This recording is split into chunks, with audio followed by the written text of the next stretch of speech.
Hello, I'm El Segundo Mayor Drew Boyles, and welcome to the Real Stories of Resilience series, where we meet with El Segundo business leaders and entrepreneurs to discuss how their companies are responding to the challenges of COVID-19 and building resilience during this challenging time. Joining us today is Jon Lange, Vice President of Boston Properties for the LA region. Boston Properties is one of the largest publicly held developers and owners of Class A office properties in the nation. Thank you for joining us, Mr. Lange.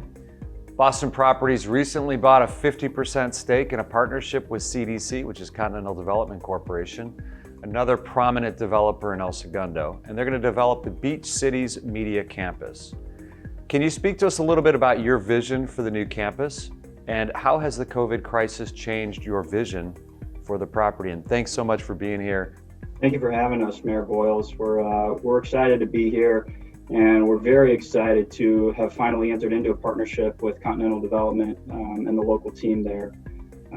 We have recognized their prominence in the El Segundo market for years now, if not decades, as Boston Properties has been studying the Los Angeles market, probably going back about 20 years now. And it took a long time, as you know, we are very pragmatic and thoughtful investors. But we entered the Los Angeles market first in 2016 in Santa Monica, and we're thrilled to finally be down in El Segundo as of this summer. And we envision the campus much like the existing team at Continental has for a number of years, which is a high-end, Class A, creative media, technology, and office campus that has the flexibility to offer both traditional tenancy, what we would call in the FIRE sector, financial services, et cetera, as well as the TAMI sector, technology, advertising, media, et cetera. And with everything that's going on in El Segundo and the changing marketplace, the media, the content, the technology, and the biotech firms that are looking for opportunities to grow their platforms in El Segundo, we view this as a campus that can be flexible to many different types of sectors and many different types of tenants. So we very much think that we're going to carry the vision that Richard Lundquist and his team has brought to his Continental Park, and this will be an extension of that vision.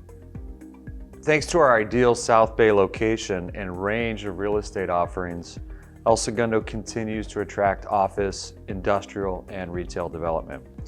What unique opportunities were identified that attracted Boston Properties to invest in our city?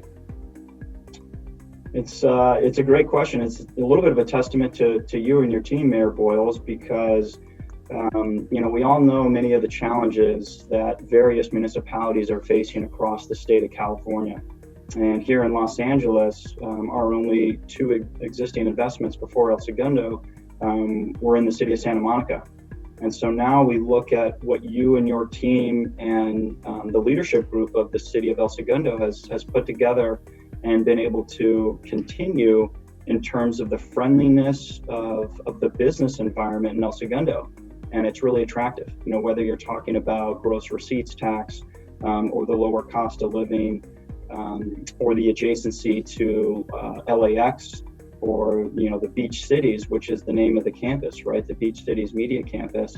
And then lastly, probably the quality of the education in the city of El Segundo. Those are three big factors that really are differentiated for your city compared to the other 80 or so cities in Los Angeles. And we think that executives and the millennial and Generation Z will continue to look at the El Segundo market and see value there. We look at projects much like Continental does over a forever hold period. So we hope this is our first investment of many in El Segundo. I'd love to hear that. Thanks, Jon. Over the last few years, there's been a number of sizable big moves and expansions in the city. We have the LA Times moving to El Segundo from, of course, downtown LA. That happened in 2018. Beyond Meat started here and has expanded several times in El Segundo. It recently went IPO. Saatchi and Saatchi set up shop here last year. So what type of tenants are you looking to attract to Beach Cities Media? You mentioned many different verticals earlier on in this conversation. Who are you looking to attract to that facility? What we really want to offer is the value. We want to offer someone and their team the ability to create a campus that is flexible, that addresses, the post-COVID concerns of indoor-outdoor connectivity, health and security. This is, something that both Continental and Boston Properties is exceedingly focused on, is the health and security of our customers and our users that are in our, 50 million square feet of our portfolio. If we're going to build a campus that's going to, cost just about as much as any real estate has cost in the history of El Segundo, in all reality, it needs to be pretty special. There's the big question mark of, do we even need the office anymore? And if so, how badly do we need it? And our stance is we absolutely need it, because it is just very, very difficult to get that creative juice and get that creative vibe going with your team members unless you're physically there in person. So we want to create that, and we think we're able to do that, especially when you look at the physical location on Rosecrans and the connectivity to so much other different types of retail, restaurant offerings, and other types of real estate right there on Rosecrans and PCH.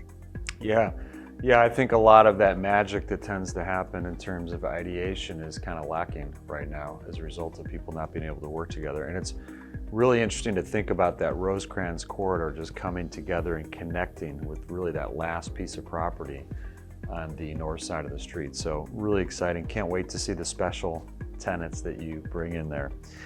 So you touched on this a little bit, but I'd like to dive a little bit deeper on this. The pandemic is reshaping the office workplace, which is now more flexible and remote. What challenges and adaptations are you seeing, and could it have a lasting impact on the commercial real estate market? So kind of a two-part question here. Do you see your clients changing their office space needs?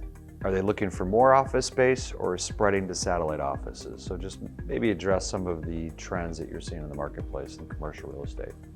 We're in 5 major markets right now, and 5 of the largest cities here in the U.S. New York, San Francisco, Boston, Washington, D.C., and Los Angeles.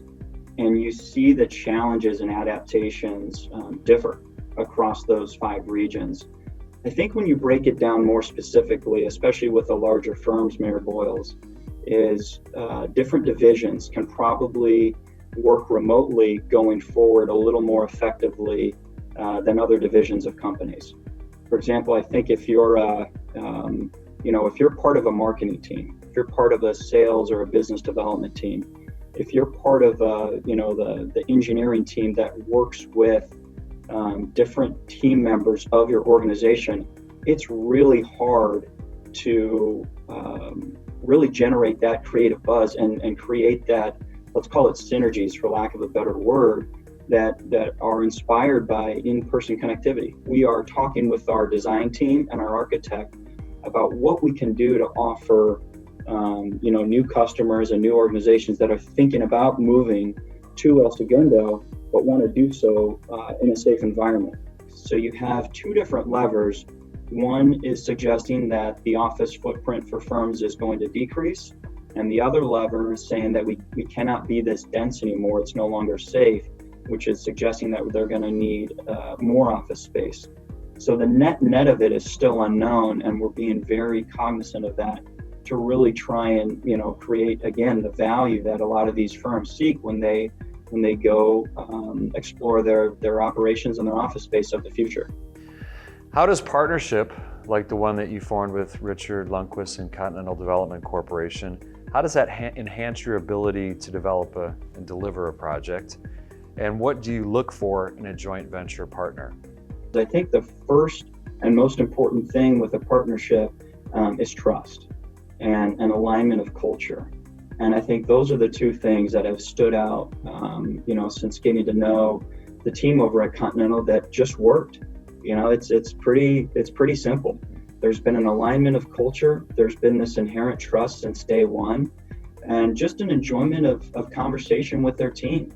I think that's the first thing that we always look for in a partnership, and specifically, in a real estate joint venture.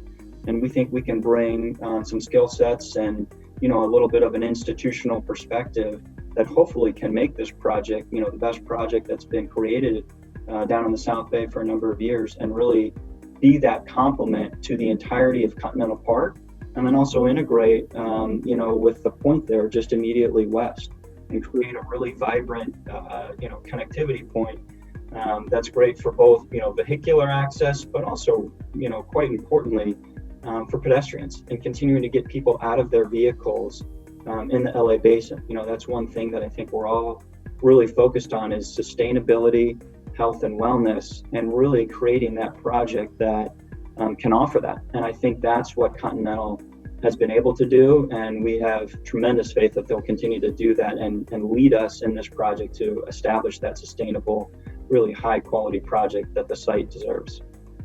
What have you learned about El Segundo that surprised you? The LA Basin is a huge community. It's just, as we mentioned, it's spread out geographically, and there's a lot of different municipalities. And it may sound a bit cliche, but the tightness of the El Segundo community is pretty unique, right? It's right there in the heart of LA. When you look at the map and you look at, the geography of the basin, you're right there. You're right next to LAX. You're next to these fantastic beach cities. But it feels a bit smaller than a lot of the other communities here in the LA basin. And I think it's because, the leadership there has been able to establish this open dialogue, and you've been able to really kind of communicate effectively. Whereas if you look at some of the other municipalities, not just here in California, but across the US, they get very challenged in establishing an ethos of what the community represents, what the city represents. And I think we've just started to scratch the surface as Boston Properties to learn the ethos of El Segundo. And we got to tell you, that's a huge reason why we're here, and a huge reason why we're very excited to be in El Segundo finally, is because of that ethos and what it represents. And it represents not just commerce and the ability to attract and retain these great employers and job opportunities, but it represents education, it represents family, it represents growth, and it represents true community. And I think that's been the most exciting thing that we have found with El Segundo, because as we've all learned during this pandemic, things can surprise you, and they can shock you in ways that you have never imagined that were possible. And to have a team and to have a community that all understands the goals and the ethos of that community is refreshing, and it's inspiring. And so it's been really inspiring to be officially involved in El Segundo now for a few short months, but also to have learned what the ethos of the city is now over several years. So Jon, thank you so much for being here today, and thank you for Boston Properties having the confidence in our small but mighty city. We're really looking forward to seeing that project evolve, and I can't wait to see you in person and hopefully at the project itself over a cup of coffee. Wonderful. Thanks for having us, Mayor Boyles.